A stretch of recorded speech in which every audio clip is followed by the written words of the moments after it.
Hi, my name is Pedro Trinidad, and I am the discipleship pastor at the Carmichael Seventh-day Adventist Church in Sacramento. Today I want to talk to you about abundance. According to the dictionary, abundance is a very large quantity of something. It could be the state or the condition of having a large quantity of something. Another word for it could be plentifulness, plentifulness of the things of life, or even prosperity. So I want to ask you, have you ever had too much of something? Have you had too much candy after the fall festival? Have you had too much food at the Thanksgiving dinner? Have you had too many toys after Christmas and after your birthdays? You know, when we lay eyes on the candy or the food or the toys, we are eager to get our hands on it and to be able to play with it or to eat it. But then something strange happens after a period of time. That thing that we wanted so bad doesn't feel like we want it as bad anymore. It doesn't feel as important. I mean, how much candy could you possibly eat in one night?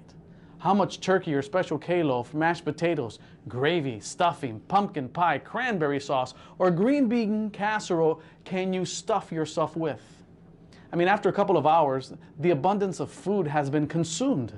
It makes me think of Joseph, who saved up 7 years' worth of grain. And it is said that there was an overabundance of grain in Egypt.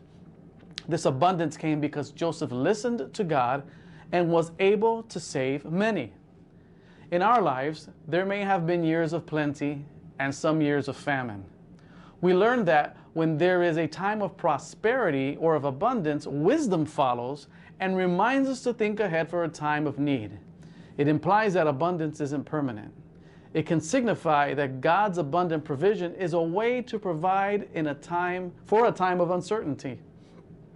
You know, we find in different stories of the Bible that God's blessing of abundance comes with a call to bless the nations with what the Lord has blessed us with. All that we have, what we have created, produced, worked hard for, is because God has given us the strength, the determination, the creativity, and the ethic to obtain it. We are to remember that all we have is because God has given us the prime materials to do so. He's given us water as a source of life and industry. He's given us the seed and the earth to produce food and lumber, the minerals, metals. He's given us the sun and the wind for energy. You don't have to even believe in God to be a benefactor of these resources. Jesus said that the rain falls on the just and on the unjust. So as believers, the abundance that comes as a result of these God-given resources, we are to be a blessing to others when we obtain it. So I want to ask you a couple of questions. Number one, what does abundance look like in your context or from your experience? Number two, how do you give thanks in times of abundance and in times of famine? And number three, how do you apply John 10:10, where Jesus said that the thief comes only to steal and kill and destroy, but Jesus says, I came that they may have life and have it more abundantly.